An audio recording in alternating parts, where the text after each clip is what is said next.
Friends, मैं लोकेश कुमार कलाल। पहले अपन ने सभी भौतिक प्रदेशों के बारे में पढ़ा था। अब अपन उसके कुछ प्रश्नोत्तर कर रहे हैं। ठीक, निम्न में से कौन सा राजस्थान का भौतिक प्रदेश नहीं है? निम्न में से कौन सा राजस्थान का भौतिक प्रदेश नहीं है? ठीक है, 4 भौतिक प्रदेश है, अपन को पता है। एक तो पश्चिम मरुस्थलीय प्रदेश, अरावली पर्वतमाला, दक्षिण पूर्वी पठार और पूर्वी मैदान। ठीक है, इसमें जो दे रखा है वो है विंध्याचल पर्वत। ये जो है वो भौतिक प्रदेश नहीं है। वीसी मिश्रा ने राजस्थान को कितने भौगोलिक प्रदेशों में विभक्त किया है? ठीक है, कितने? 7 भौगोलिक प्रदेशों में उन्होंने विभक्त किया गया। सामान्यतः इसका जो वर्गीकरण है 4 है, लेकिन वीसी मिश्रा ने उसको 7 भागों में बांटा है। वीसी मिश्रा ने हाड़ौती प्रदेश को किस नाम से संबोधित किया है? ठीक है, कौन से नाम से वीसी मिश्रा ने जो दक्षिण पूर्वी पठार है उसको किस नाम से संबोधित किया है? दक्षिण पूर्वी कृषि प्रदेश। इसका राइट आंसर है दक्षिण पूर्वी कृषि प्रदेश नाम से संबोधित किया है। ठीक है, दक्षिण पूर्वी पठारी क्षेत्र को। राजस्थान का विधिवत भूवैज्ञानिक अध्ययन किया था। राजस्थान का विधिवत भूवैज्ञानिक अध्ययन किसने किया था? A.M. हेरोन ने किया था। इसका जो राइट आंसर है वह है A.M. हेरोन। ठीक है, कर्नल जेम्स टोड ने अपन को पता है राजस्थान नाम दिया था। कोपेन ने जलवायु वर्गीकरण किया था और T.H. हैंडले ने बताया था कि जो राजस्थान का आकार है वह विषम चतुष्कोणीय है। बाप बोल्डर बैंड और भादुरा बालूकाश्म किस जिले में स्थित है? बाप बोल्डर बैंड और भादुरा बालूकाश्म किस जिले में स्थित है? तो ये जो स्थित है वह स्थित है जोधपुर जिले में। इसका राइट आंसर है जोधपुर जिले में स्थित है। ठीक है, बाप बोल्डर बैंड। ठीक है, बाप बोल्डर बैंड क्या था? गोलाश्म समस्तर थे जो कि हिमकालीन थे।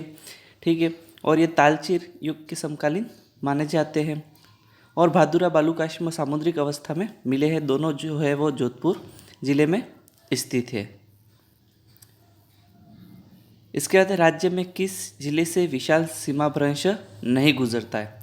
किस जिले से विशाल सीमाभ्रंश नहीं गुजरता है? अपन ने पढ़ा था दक्षिण पूर्वी क्षेत्र में जो है विशाल सीमाभ्रंश गुजरता है। ठीक है, कोटा और चित्तौड़, कोटा से प्रारंभ होते हुए धौलपुर और सवाई माधोपुर में ये वापस दृष्टिगत होता है। तो ये किस जिले से नहीं गुजर रहा है? कोटा से गुजर रहा है, चित्तौड़ से गुजर रहा है, सवाई माधोपुर से गुजर रहा है। ठीक है, लेकिन ये किस जिले से नहीं गुजर रहा है? जोधपुर जिले से नहीं गुजर रहा है। तो इसका जो सही आंसर है वह है जोधपुर। पश्चिम मरुस्थलीय प्रदेश व पूर्वी मैदान अवशेष माने जाते हैं। पश्चिम मरुस्थलीय प्रदेश और पूर्वी मैदान अवशेष माने जाते हैं।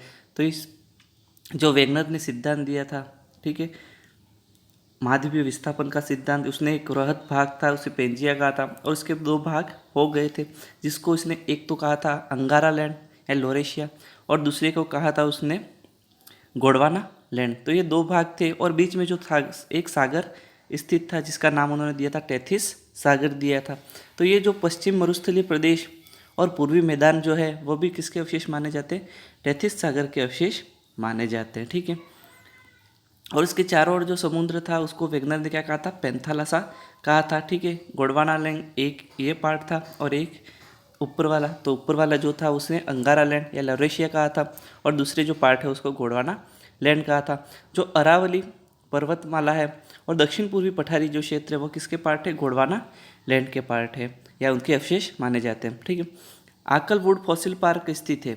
आकलवुड फॉसिल पार्क कहाँ पर स्थित है? जैसलमेर जिले में स्थित है। आकलवुड फॉसिल पार्क जैसलमेर जिले में स्थित है।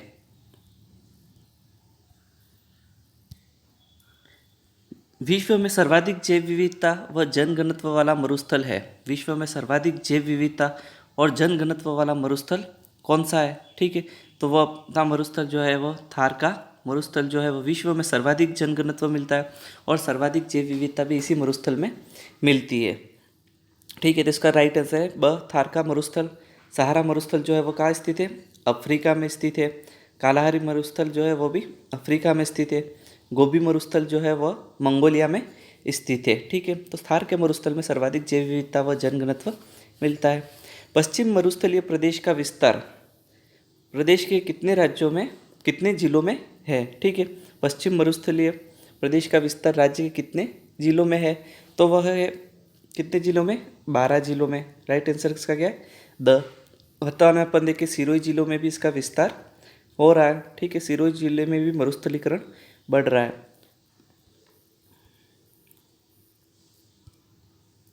पश्चिम मरुस्थल का ढाल है, पश्चिम मरुस्थल का ढाल है। ठीक है, पहले अपन ने पढ़ा था पश्चिम मरुस्थल का ढाल, तो इसके अपन देखिए एक तो है पूर्व से पश्चिम की ओर जा रहा है और उत्तर से दक्षिण की ओर, तो इसका जो ढाल है पूर्व से पश्चिम और उत्तर से दक्षिण। तो इसका जो राइट आंसर है वह है पूर्व से पश्चिम व उत्तर से दक्षिण। ठीक है, इसका जो राइट आंसर है ब है, पूर्व से पश्चिम उत्तर से दक्षिण। पश्चिम मरुस्थलीय प्रदेश को कौन सी वर्षा रेखा के आधार पर शुष्क व अर्धशुष्क मरुस्थलीय प्रदेश में विभाजित करते हैं। कौन सी मरुस्थलीय जो रेखा है, जो वर्षा रेखा है, जो उसको दो भागों में बांट रही है, एक तो शुष्क और अर्धशुष्क में, तो वो कौन सी रेखा है। अपन को ध्यान है जो है 25 सेंटीमीटर वर्षा रेखा है जो है, उसको दो भागों में इसके आधार पर अपन ने उसको बांटा है। लेकिन यहाँ पर अपन को देखिए मिलीमीटर में दे रखा है, तो 1 सेंटीमीटर में जो मिलीमीटर होते हैं वह कितने होते हैं, 10 मिलीमीटर होते हैं। तो इसका जो राइट आंसर आएगा 250 मिलीमीटर।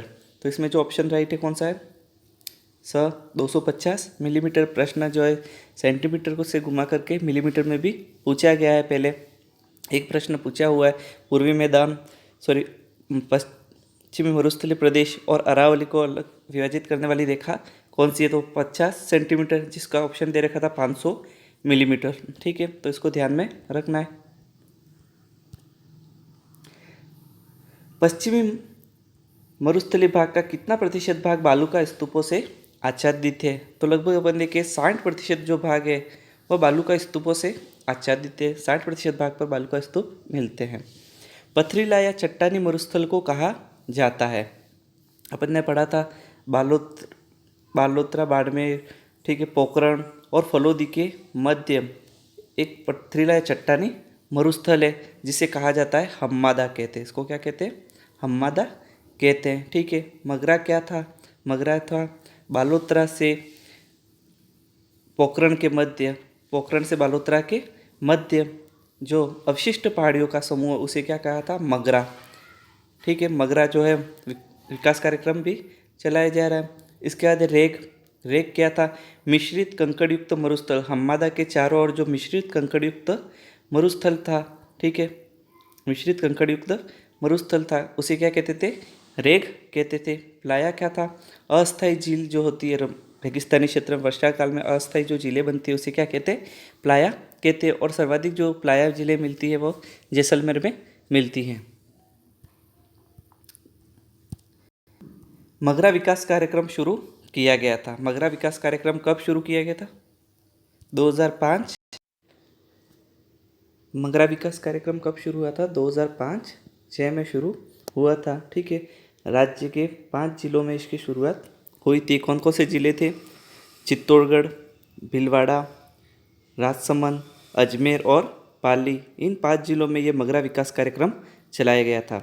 वायु की दिशा के समकोण पर बनने वाले बालू का स्तूप कहलाते हैं। समकोण पर बनने वाले बालू का स्तूप कहलाते हैं। जिसे अपन देखें वायु के अवरोध में, वायु के मार्ग में कोई अवरोध उत्पन्न हो जाता है, जिसके कारण अर्धगोलाकार बालू का स्तूप का निर्माण होता है, तो उसे कौन सा स्तूप कहते हैं, अनुप्रस्थ बालू का स्तूप कहते हैं। तो इसका जो राइट आंसर कौन सा है, अनुप्रस्थ बालू का स्तूप। ठीक है,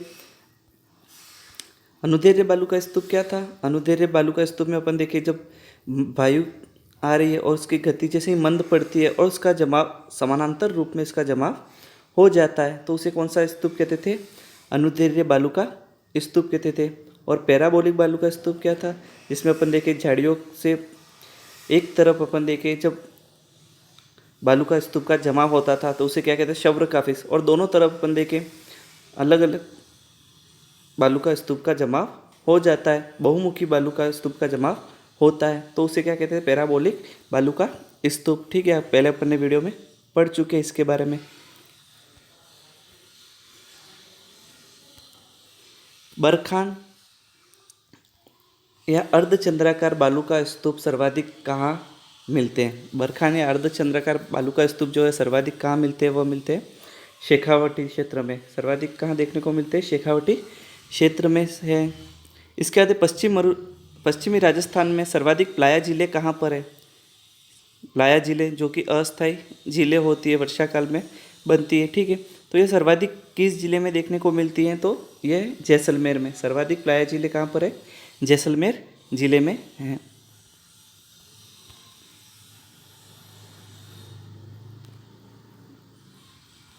नेक्स्ट है, सेम समस्या से ग्रसित बोड़ोपल गांव किस जिले में स्थित है? बोड़ोपल गांव किस जिले में स्थित है? तो मैंने पहले वीडियो में बताया था, जो है ये बोड़ोपल गांव गंगानगर की अपन और हनुमानगढ़ की सीमा पर स्थित है, लेकिन ये जो है वो हनुमानगढ़ जिले में आता है, ठीक है। ये किस जिले में आता है? हनुमानगढ़ जिले में आता है, ठीक है। नौहर तहसील, पीलीभंगा तहसील जो है वहाँ पर ये स्थित है।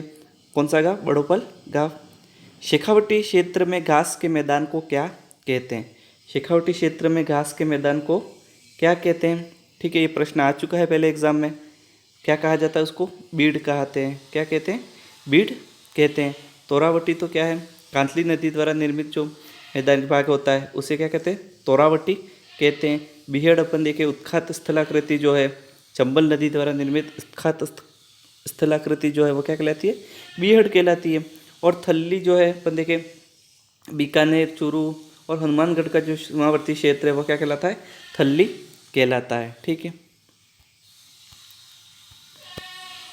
बांका पट्टी किस क्षेत्र में स्थित है? कौन सी पट्टी है? बांका पट्टी।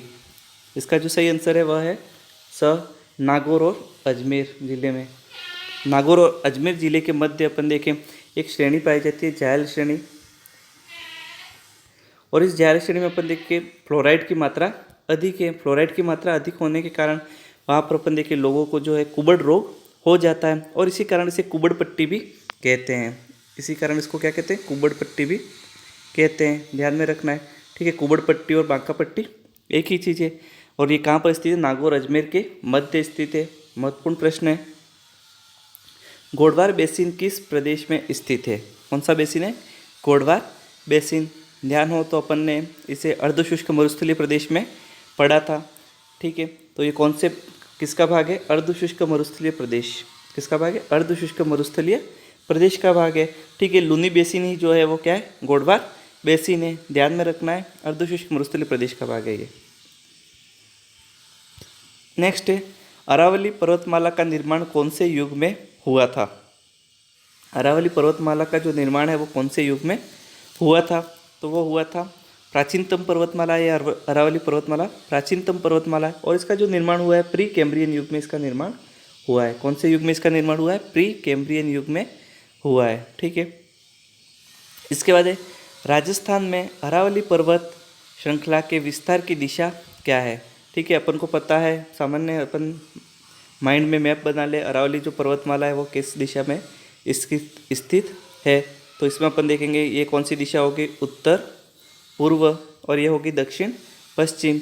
तो इसके अपन को ध्यान में आ जाएगा, इसकी जो दिशा है दक्षिण पश्चिम से उत्तर पूर्व है, ठीक है। तो इसका जो राइट आंसर है वो क्या है?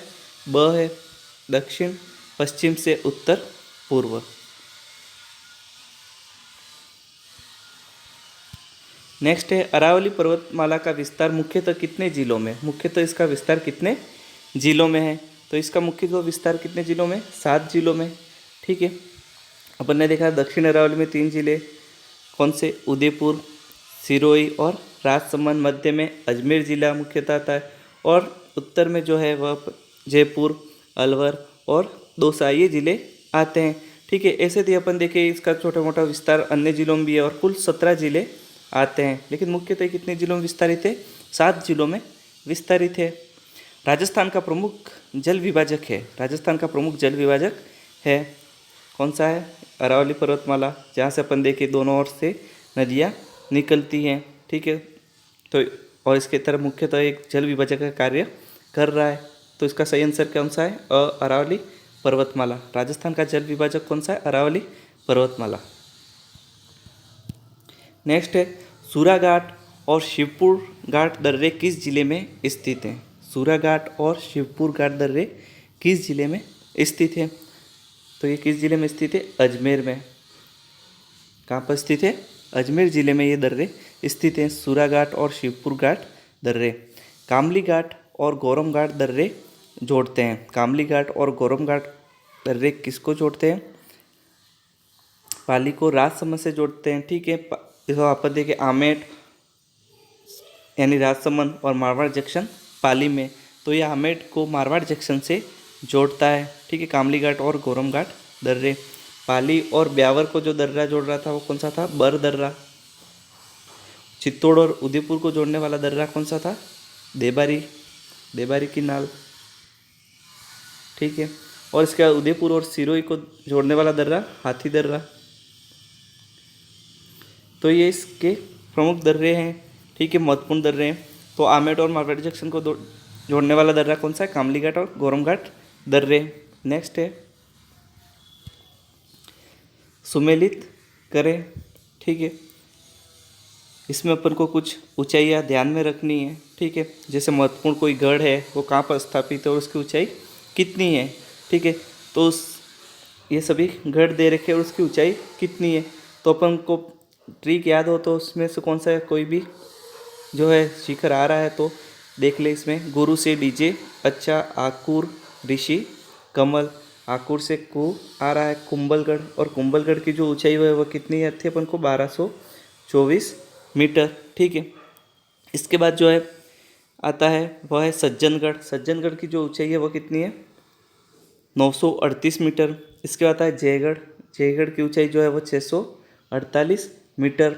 और नाहरगढ़ की जो ऊंचाई है वो 599 मीटर। तो पहले का तो हो गया ग। ठीक है, दूसरे का कुंभलगढ़ का जो है वह जयगढ़ का पहले का तो हो गया ग, कुंभलगढ़ का बड़ा ग। ठीक है, नाहरगढ़ का क, और सज्जनगढ़ का जो है वह ग, ब, सज्जनगढ़ का ब। तो ये इसकी ऊंचाई ध्यान में रखनी है। तो इसका जो राइट आंसर है वो कौन सा हो गया? ब।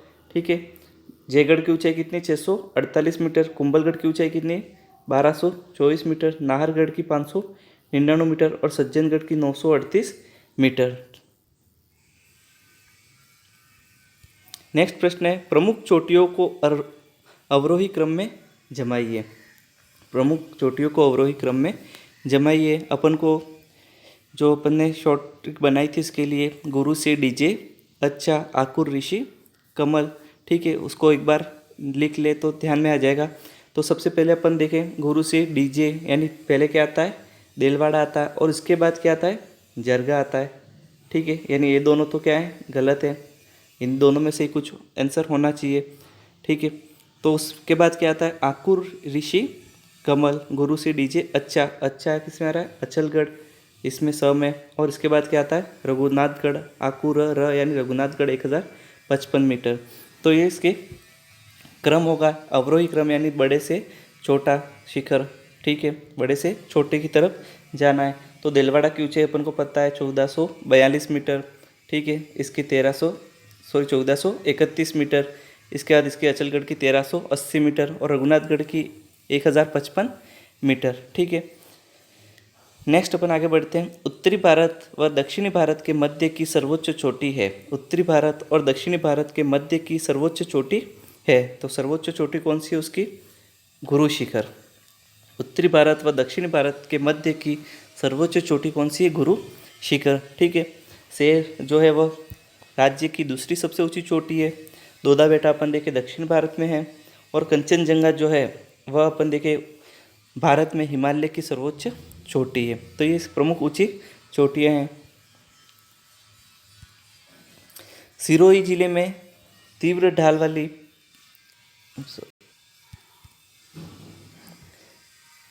सिरोही जिले में तीव्र ढाल वाली पहाड़ियों को कहते हैं। तीव्र ढाल वाली, तीक्ष्ण ढाल वाली जो पहाड़ियाँ होती है तीव्र ढाल वाली, तो वो क्या कहलाती है?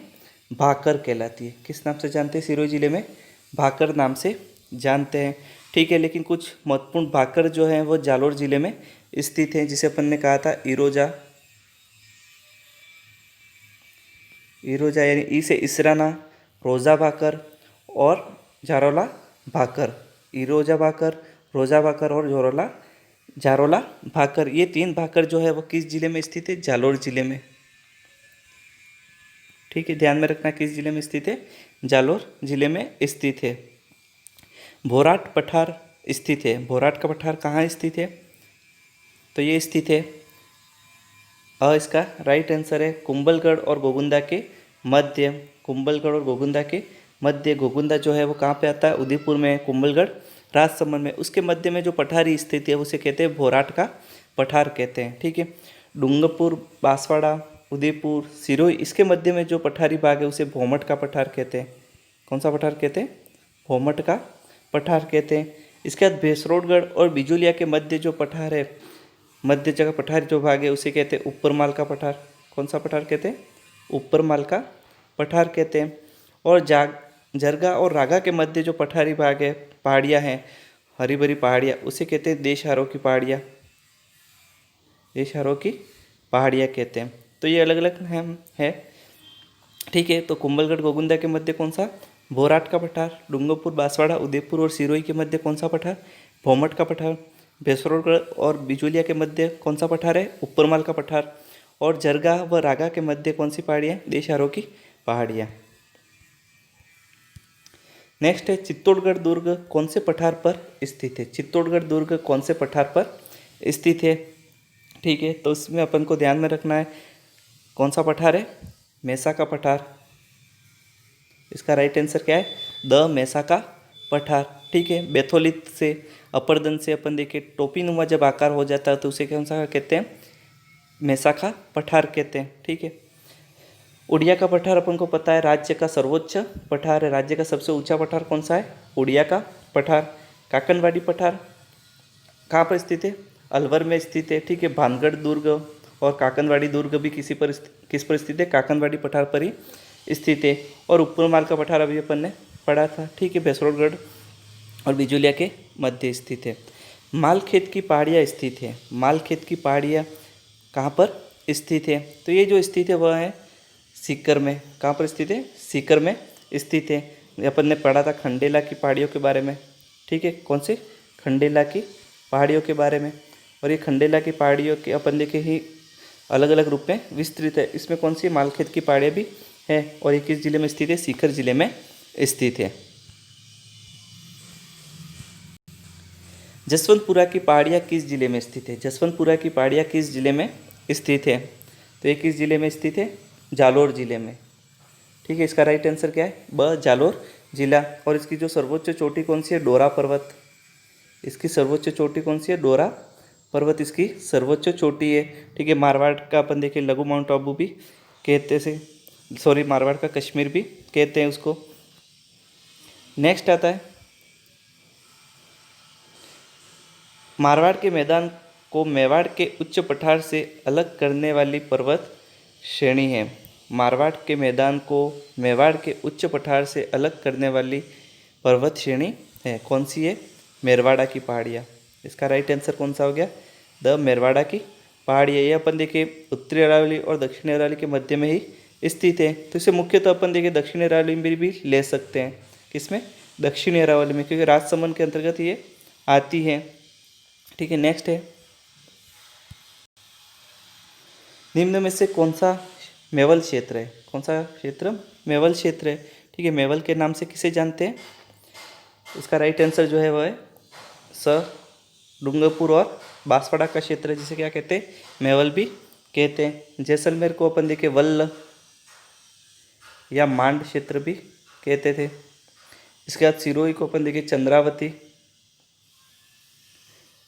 या अबुर्द भी कहते हैं। और नागौर को जो है अहिछत्रपुर भी कहते हैं। तो ये इसके पुराने नाम है। इसके बाद है देवगढ़ राजसमंद में अवशिष्ट पहाड़ियों से युक्त मैदान को कहते हैं। देवगढ़ राजसमंद में अवशिष्ट पहाड़ियों से युक्त मैदान को क्या कहा जाता है? क्या कहते हैं? इसका राइट आंसर है ब पिडमांट। इसका राइट आंसर जो है वह ब पिडमांट है। ठीक है, अवशिष्ट पहाड़ियाँ जो बच जाती है मैदानी क्षेत्र में, उससे युक्त जो मैदानी भाग है उसे क्या कहते हैं? पिडमांट कहते हैं देवगढ़ राजसमंद में। किसके बाद खेराड क्या है? खेराड जो है जहाजपुर भीलवाड़ा से लगा करके अपन देखें टोंक तक टोंक के मध्य तक अपन देखें अनुपजाऊ जो भूमि है उसे क्या कहते हैं, खेराड़ कहते हैं। इसके बाद कांठल, कांठल क्या था, माही नदी के किनारे वाला क्षेत्र प्रतापगढ़ में क्या कहलाता है, कांठल कहते हैं। और वागड़ अपन देखें डूंगरपुर बांसवाड़ा वाला क्षेत्र क्या कहलाता है, वागड़ कहलाता है। राजस्थान के पूर्वी मैदान में कौन सी नदी बेसिन सम्मिलित है? राजस्थान के पूर्वी मैदान में कौन सी नदी बेसिन सम्मिलित नहीं है? कौन सी बेसिन, नदी बेसिन सम्मिलित नहीं है? अपन को पता है 3 नदी बेसिन के बारे में अपन ने पढ़ा था, ठीक है। बनास बेसिन थी, उसमें माही बेसिन भी थी और चंबल बेसिन भी थी, लेकिन लूनी बेसिन इसमें सम्मिलित नहीं थी। ये किसका पार्ट था, अर्धशुष्क का। किसका, अर्धशुष्क का। अर्धशुष्क मरुस्थलीय प्रदेश में अपन ने लूनी बेसिन पढ़ा था। डांग क्षेत्रीय विकास कार्यक्रम कितने जिलों में संचालित है? डांग क्षेत्रीय विकास कार्यक्रम कितने जिलों में संचालित है? तो इसका राइट आंसर है 8 जिलों में, ठीक है। कितने जिलों में संचालित है? 8 जिलों में संचालित है, ठीक है। 8 जिले कौन से अपन देखें, कोटा संभाग के 4 जिले और भरतपुर संभाग के 4 जिले, ठीक है। इन दोनों संभाग के 4 जिले कितने, 8 जिले हो गए थे, ठीक है। और ये डांग क्षेत्रीय विकास कार्यक्रम की जो शुरुआत हुई थी 1994-95 में हुई थी, लेकिन इस पर देखिए 2001-2 में ये जो कार्यक्रम था वह बंद हो गया और बाद में इसे 2004-05 में बजट में वापस पारित करके 2005-06 में इसकी वापस शुरुआत की गई थी, ठीक है। इसको ध्यान में रखना है। कौन से 8 जिले कौन कौन से हैं, तो कोटा, बूंदी, बारा, झालावाड़, करौली, सवाई माधोपुर, धौलपुर और भरतपुर, ये इसके 8 जिले हैं जहाँ पर डांग क्षेत्रीय विकास कार्यक्रम चलाया जा रहा है। नेक्स्ट है चंबल बेसिन की मुख्यतः भू आकृति है। चंबल बेसिन की मुख्यतः भू आकृति कौन सी है, इसका ध्यान है अपन को अच्छे से। कौन सी है इसकी, उत्खात स्थलाकृति। उत्खात स्थलाकृति, ठीक है। बूंदी की पहाड़ियों का सर्वोच्च शिखर है। बूंदी की पहाड़ियों का सर्वोच्च शिखर, ठीक है। अर्धचंद्राकार रूप में ये पहाड़ियाँ स्थित है, बूंदी की पहाड़ियाँ और मुकुंदरा की पहाड़ियाँ। तो इसका जो सर्वोच्च शिखर है वो कौन सा है, सतुर। कौन सा है, सतुर इसका सर्वोच्च शिखर है। 353 मीटर इसकी लगभग ऊंचाई है। और इसके बाद जो आता है चंदवाड़ी। चंदवाड़ी जो है वो मुकुंदरा पहाड़ियों का सर्वोच्च शिखर है। कस्बा थाना जो है वो शाहबाद की उच्च भूमि का सर्वोच्च शिखर है, ठीक है। रामगढ़ अपन ने शाहबाद में ही पढ़ा था। 12 जिले में घोड़े के नाल के आकार की पहाड़ियाँ कहाँ स्थित है? किसके, घोड़े के नाल के आकार की पहाड़ियाँ कहाँ स्थित है 12 जिले में? तो वो कहाँ पर स्थित है, रामगढ़ में के निकट स्थित है। कहाँ पर स्थित है, रामगढ़ के निकट, ठीक है। रामगढ़ के निकट जो है वो घोड़े के नाल के आकार की पहाड़ियाँ और इसके बीच में ही अपन देखें एक झील भी स्थित है।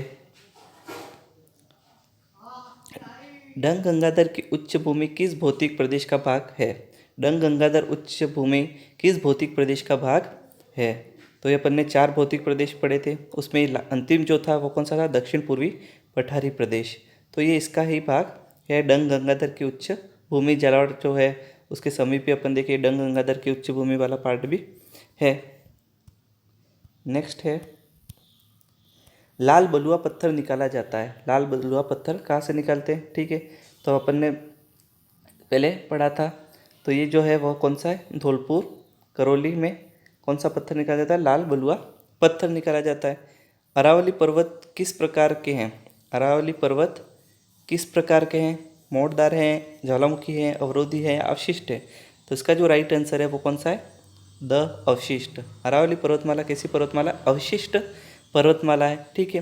ये प्राचीनतम पर्वतमाला, इसका प्री कैम्ब्रियन युग में निर्माण हुआ था और इसमें अपन देखें जो है कटाव अधिक हुआ है और इसे अवशिष्ट, उसके कुछ अवशेष यहाँ पर बचे हैं, तो इसे अपन देखें अवशिष्ट पर्वतमाला कहते हैं। योद्धे किस क्षेत्र का प्राचीन नाम है? योद्धे अपन देखें उत्तर में जो है गंगानगर, हनुमानगढ़, हनुमानगढ़ वाला क्षेत्र मुख्यतः क्या कहलाता है, योद्धे। कौन सा है, योद्धे क्षेत्र। कौन सा क्षेत्र बांगड़ कहलाता है? कौन सा क्षेत्र बांगड़ कहलाता है? तो वह कौन सा क्षेत्र है, वागड़। तो कौन सा है, डूंगरपुर बांसवाड़ा। लेकिन ये क्या पूछा है, बांगड़। बांगड़ जो क्षेत्र है वो कौन सा है, शेखावाटी, सीकर, चूरू और झुंझुनू वाला क्षेत्र क्या कहलाता है, बांगड़ कहलाता है। और वागड़ आता है तो क्या आता है, डूंगरपुर बांसवाड़ा वाला क्षेत्र। इसके बाद जैसलमेर वल्ल कहते हैं, क्या कहलाता था, वल्ल या मांड। और हाड़ौती, कोटा, बूंदी, बारा, झालावाड़ वाला क्षेत्र क्या कहलाता है, हाड़ौती कहलाता है। नेक्स्ट है अंतिम प्रश्न इस जैसलमेर जिले के अधिकांश क्षेत्र में किस प्रकार के बालू का स्तूप हैं। जैसलमेर जिले में अधिकांश किस प्रकार के बालू का स्तूप हैं। तो वो कौन से समानांतर बालू का स्तूप है, समानांतर बालू का स्तूप, और इसे क्या कहते हैं, अनुदैर्ध्य बालू का स्तूप कहते हैं। तो इसका राइट आंसर जो है वह स। ठीक है, तो ये 50 महत्वपूर्ण प्रश्न है जो कुछ एग्ज़ाम में पूछे जा चुके हैं और कुछ जो एग्ज़ाम की दृष्टि से बहुत इंपॉर्टेंट होते हैं। ठीक है, तो इसको ध्यान से पढ़ें और आपको ये वीडियो कैसा लगा इसको कमेंट बॉक्स में कमेंट करके ज़रूर बताएं कि ये वीडियो आपको कैसा लगा। धन्यवाद।